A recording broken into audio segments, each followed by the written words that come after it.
નમસ્કાર મિત્રો, આજે સીધું ને સટમાં જુનાગઢમાંથી 92 વર્ષીય પૂર્વ આરોગ્ય મંત્રી હેમાબેન આચાર્યએ જે નિવેદન કર્યું છે એની આપણે ચર્ચા કરવાના છીએ અને સાથે જ માનનીય વડાપ્રધાન નરેન્દ્ર મોદીએ રાજ્યસભામાં આજે ફરીને કોંગ્રેસ પર વાર કરવા માટે જુઠ્ઠાણાઓની ભરમાર રજૂ કરી.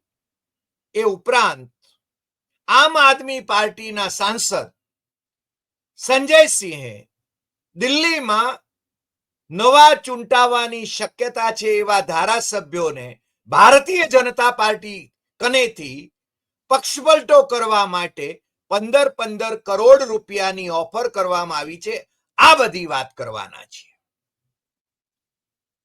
અમે હેમાબેનને એ દિવસોથી આમ ઓળખીએ છીએ, જાણીએ છીએ અને આજે એમની સાથે થોડીક ક્ષણ ફોન ઉપર વાત થઈ. અમે કહ્યું કે અમારે માત્ર વંદન કરવા છે. તો મને કે ભાઈ શાને માટે? મેં હેમાબેનને કહ્યું કે આપ જેવા આજે પણ અત્યારે જ્યારે આખું ગુજરાત અને ગુજરાતની નમાલી પ્રજા એ મૂક પ્રેક્ષક બની રહી છે, ત્યારે આપ 92 વર્ષની વયે પણ કહી રહ્યા છો કે લોકશાહીમાંથી આપણે હવે ઇમરજન્સી તરફ જઈ રહ્યા છીએ અને આવું ભાજપનું કલ્ચર જ નથી. આ ભાજપ છે જ નહીં. ભાજપ હવે પોતાના સિદ્ધાંત વિરુદ્ધ ચાલી રહ્યો છે. એ વાત માટે જ આપને વંદન કરું છું. એમણે જે વાત કરી એ બહુ જ હૃદય સાસરવી નીકળી જાય એવી હતી.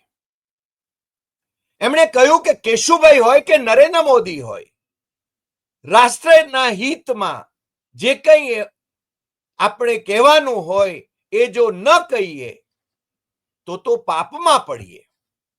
રાષ્ટ્રના હિતમાં જે હોય એ ન કહીએ તો આપણે પાપમાં પડીએ અને આ ઉંમરે મારે તો કંઈ મેળવવાનું છે નહીં. હેમાબેન, આપને લાખ લાખ વંદન, આપને લાખ લાખ વંદન.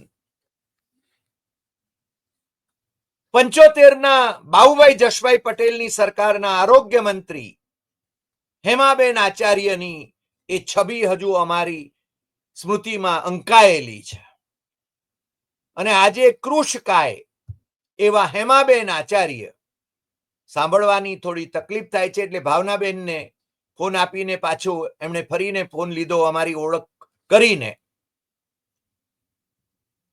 અને એમની સાથે જે વાત થઈ, મને એમ લાગે છે કે હું ગદગદ થઈ ગયો. હેમાબેન ત્યાગ મૂર્તિ છે. પતિ સદગત સૂર્યકાંત આચાર્ય આમ તો રાજ્યસભ્ય પણ હતા. અમે જ્યારે કેશુભાઈની સરકારમાં એનઆરજી એનઆરઆઈ બોર્ડના ચેરમેન હતા ત્યારે સૂર્યકાંતભાઈ અમારા જ સેક્ટરમાં 19 સેક્ટરમાં ગાંધીનગરમાં એ રહેતા હતા અને પ્લેનિંગ કમિશન, જે ગુજરાત સરકારનું પ્લેનિંગ કમિશન હતું, એના એ વાઇસ ચેરમેન હતા. એમના બંગલાને ચારે કોરથી જાણે કે પેલી ટ્યુબલાઇટો આખી રાત ચાલતી હતી, અમે એની સામે વિરોધ નોંધાવ્યો હતો. મને લાગે છે સાદગી એ એમની પાસેથી અમને અપેક્ષિત હતી, પણ સૂર્યકાંતભાઈનો સ્વભાવ જરા જુદો હતો. પણ કેશુભાઈ જેવું વ્યક્તિત્વ, માણસાઈ ભર્યું વ્યક્તિત્વ એ અને હેમાબેન જેવું માયાળુ વ્યક્તિત્વ અને સંનિષ્ઠ વ્યક્તિત્વ એ આજે મળવું મુશ્કેલ છે. અમારા મિત્ર અને ફૂલછાબના તંત્રી રહેલા ભાઈ શ્રી કૌશિક મહેતા સાથે હું વાત કરતો હતો અને ધોરાજી હોય કે જુનાગઢ હોય, ઉમેદવારોને સ્થાનિક સ્વરાજની સંસ્થાઓમાં બેસાડી દેવા માટે લાખો રૂપિયાની લાણી થતી હોય એની અમે ચર્ચા કરી અને અમે પાછું જરા હળવા હળવી ફૂલ શૈલીમાં કહ્યું પણ ખરું કે જુનાગઢ અને ધોરાજીમાં તો લાખોના ભાવ બોલાતા હશે, એટલે એને પાછું ઉમેરણ કર્યું કે લાખોના ભાવ બોલાય, કાં પૈસા ને કાં ફાઇલ, કાં તમે આ કરતૂત કર્યા છે એ કરતૂત ની ફાઇલ તૈયાર હોય, એટલે તમે જો ચૂં ચૂં કરશો તો આ છે ને તમારી સામે ઉપયોગ કરીશું. મેં કીધું કે જુનાગઢ કે ધોરાજીમાં તો લાખો રૂપિયાના ભાવ બોલાય છે ઉમેદવારી માટે અથવા ઉમેદવારોને બેસાડી દેવા માટે, પણ ખેરાલુ તાલુકાની બેઠક માટે તો માત્ર 10,000 રૂપિયામાં કોઈ ઉમેદવાર, કોંગ્રેસનો ઉમેદવાર બેસી જાય અને પાછો ભાજપમાં જોડાઈ જાય, એવા વાવડ અમને મળે છે. મને લાગે છે કે આ લોકશાહી નથી, અને હેમાબેને જે વાત કરી છે એ વાત સાથે અમે સંમત છીએ 100%.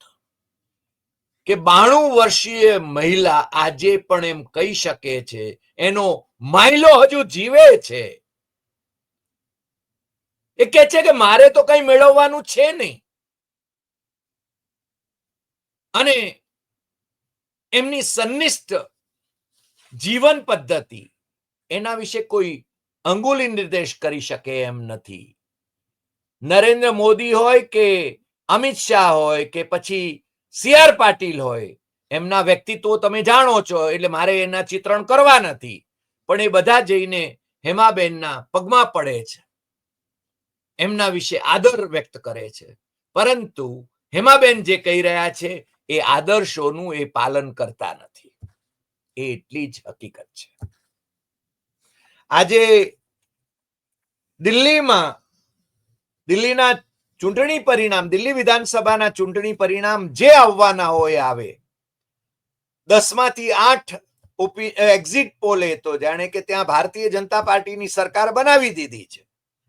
2 એવા એક્ઝિટ પોલ છે કે જે આમ આદમી પાર્ટીને બહુમતી આપે છે, પણ આમ આદમી પાર્ટીના બળુકા સાંસદ સંજયસિંહ એ કહે છે કે અમારા વિધાયકોને 7 ધારાસભ્યોને પૈસાની ઓફર મળી છે, અને પ્રત્યેકને 15 કરોડ રૂપિયાની ઓફર આપવામાં આવી છે.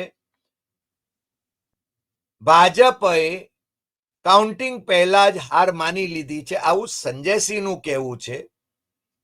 કોઈ પણ ભોગે દિલ્હી વિધાનસભા જીતવી એ નરેન્દ્ર મોદીનો સંકલ્પ છે. યેન કેન પ્રકારેણ. ગાંધીજી પેલી છે ને સાધન શુદ્ધિની વાત કરતા હતા, નરેન્દ્ર મોદીમાં કોઈ એવી સાધન શુદ્ધિ રહી નથી, એ આપણે બધા જાણીએ છીએ, અને એમની પાર્ટીમાં તો રહી જ નથી. જેણે જે કરવું હોય એ કરે. ભ્રષ્ટ નેતાઓ વિપક્ષમાં હોય તો એમને બ્લેકમેલ કરીને પણ એમને પાછા પોતાની પાર્ટીમાં લઈ લે, એટલે જાણે કે એમને પારસમણી સ્પર્શી ગયો અને શુદ્ધ વિશુદ્ધ થઈ ગયા. Washing machine Bharatiya Janata party પાસે છે, અને એટલે અમે કહીએ છીએ કે સંજયસિંહે જે વાત કરી છે એ વાતમાં તથ્ય હોય કે ન હોય, એમને કહેવામાં આવશે કે તમે સાબિત કરો. એને બહુ સ્પષ્ટપણે પેલા ધારાસભ્યોને સલાહ આપી છે કે ફોન આવે તો રેકોર્ડ કરી લેજો, કોઈ મળવા આવે તો વિડીયો કરી લેજો, કારણ કે ભારતીય જનતા પાર્ટી દિલ્હીમાં હારી રહી છે એવું સંજયસિંહ કહે છે.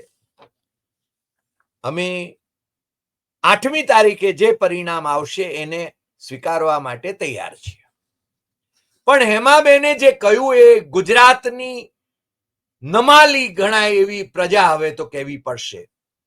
એને છે ને આપણે જરૂર એની સમક્ષ મૂકવું પડશે, અને હું ગુજરાત સમાચારને પણ સલામ કરું છું કે એમણે એમના નિવેદનને, હેમાબેનના નિવેદનને વિગતે છાપ્યું છે. મારી પાસે એ પ્રિન્ટ પણ છે.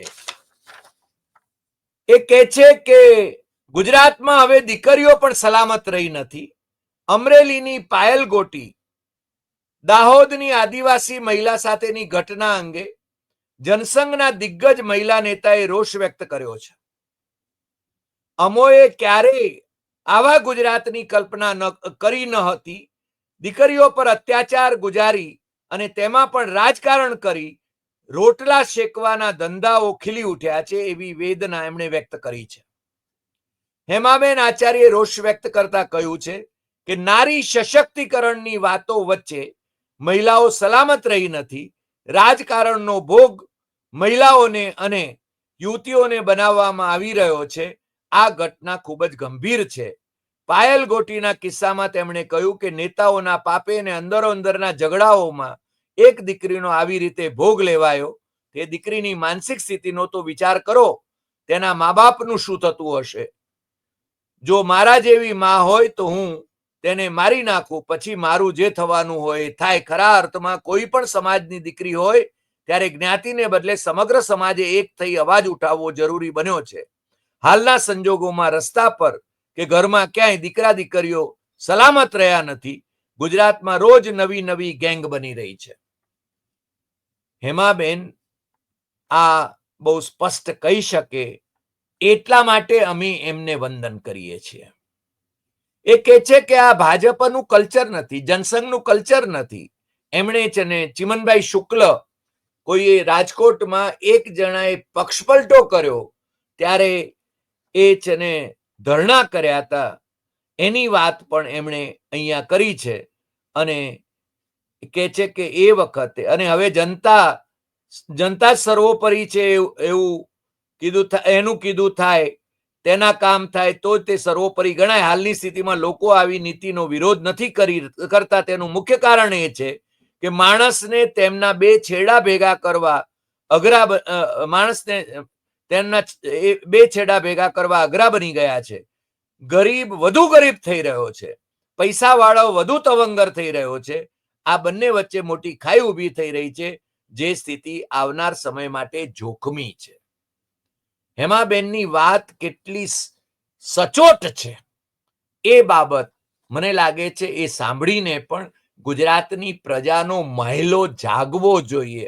અમે બીજું કાંઈ નથી કહેતા, તમે જાગતા રહો અને હેમાબેનની વાતને છે ને જરા કાન દો, એટલી જ અપેક્ષા કરીએ છીએ. અમે કોઈ આક્ષેપય નથી કરવા માંગતા. હેમાબેન વધુમાં એમ કહે છે કે અગાઉ ભાજપમાં હું નહીં તું ની સ્થિતિ હતી. મને એક ઘટના યાદ છે જેમાં 1975માં જનતા મોરચાની સરકારમાં 3 મંત્રીઓએ કહ્યું હતું કે મને નહીં તેને આપો. હવે આજે બધું મને જ મળવું જોઈએ તેવી સ્થિતિ ઊભી થઈ છે. આવી સ્થિતિ વચ્ચે જો લોકો નહીં જાગે તો આવનારા દિવસો વધુ ખરાબ આવશે. લોકોએ જ ટકોરા મારી ઉમેદવારોને પસંદ કરવા પડશે. સારો ઉમેદવાર હશે તો કદાચ 10-15% બગડશે. બિનહરીફ થવા જોઈએ જ નહીં. લોકશાહીમાં મતદાન એ રાજા છે અને તેમને તેનો અધિકાર, મતદાર એ રાજા છે અને તેમને તેનો અધિકાર મળવો જ જોઈએ. પરંતુ ઉમેદવારો આપણું શું ભલું કરવાને બદલે સ્વના ભલામાં પડ્યા છે. ઇમરજન્સીની સ્થિતિ મને યાદ આવે છે. પણ આવા સંજોગો, ઇમરજન્સીમાં પણ આવા સંજોગો હતા. હવે આપણે લોકશાહીમાંથી ઇમરજન્સી તરફ જઈ રહ્યા હોય તેવી સ્થિતિ છે. લોકશાહીના લીરા ઉડી રહ્યા છે. લોકશાહીમાં સુધારા કરવાને બદલે કે યુસીસીને બદલે લોકોની મુશ્કેલી ઉકેલાય તે જ સાચી લોકશાહી છે. નરેન્દ્ર મોદી આમ કોંગ્રેસ પર વાર કરીને જે વાતો કરે છે એના કરતા એ હેમાબેને કહેલા એક એક શબ્દને જો અનુસરે અને જો ભારતીય જનતા પાર્ટી જેમાં શ્રદ્ધા હતી લોકોને, અટલજીની ભારતીય જનતા પાર્ટી, કેશુભાઈની ભારતીય જનતા પાર્ટી, એ ભારતીય જનતા પાર્ટી જો ફરીને પાછી મળે તો કદાચ પ્રજાનો વિશ્વાસ બેસે. જનસંઘની જે આખી વિભાવના હતી એ વિભાવના પણ નેસ્તનાબૂદ થઈ ગઈ છે. ભારતીય જનતા પાર્ટી એટલે જ કહે છે કે આવું ભાજપનું કલ્ચર જ નથી, આ ભાજપ છે જ નહીં. ભાજપ હવે પોતાના સિદ્ધાંત વિરુદ્ધ ચાલી રહ્યો છે અને આ કહેવાની હિંમત એ હેમાબેન આચાર્ય જ કરી શકે છે. અને એટલા માટે જ હેમાબેન આચાર્યને લાખ લાખ વંદન. મને લાગે છે કે ગુજરાતની પ્રજા જાગે, દેશની પ્રજા જાગે અને એનો મહેલો જાગે એ ખૂબ જરૂરી છે. તમે બંધારણની રક્ષા કરો, લોકશાહીની રક્ષા કરો, બંધારણીય અધિકારોની રક્ષા કરો. માત્ર પોલીસ સ્ટેટની જેમ અથવા તો કિશુભાઈ જેમ કહેતા હતા એમ અઘોષિત ઇમરજન્સી જે આજે પણ દેશમાં છે એને બદલે ખરા અર્થમાં આપણે ત્યાં લોકશાહી કેવી રીતે જળવાઈ રહે, આ તો ઠોકશાહી છે અને રૂપિયાશાહી છે. હેમાબેને બહુ સ્પષ્ટ કહ્યું કે ગરીબો વધુ ગરીબ થતા જાય છે અને તવંગરો વધુ તવંગર થતા જાય છે. ભારતીય જનતા પાર્ટી માત્ર પૈસાવાળાઓનો જ ખેલ કરે છે. આજે આટલી વાત. તમને જો આ એપિસોડ ગમ્યો હોય તો સૌથી વધુ શેર કરશો, લાઈક કરશો, કમેન્ટ કરશો અને આપણી યુટ્યુબ ચેનલ ડોક્ટર હરિદેસાઈ સત્યમ એવમ તથ્યમ એ સબસ્ક્રાઇબ કરવા માટે મિત્રોને જરૂર કહેશો. સબસ્ક્રાઇબ કરવાના કોઈ નાણાં નથી, એ તમને ખબર છે. અમને કોઈ નાણાં જોઈતા નથી, પણ તમે જાગતા રહો એ ખૂબ જરૂરી છે. હેમાબેને જે કહ્યું છે એ વાતને કાન દ્યો તો આ દેશનું ભલું થશે.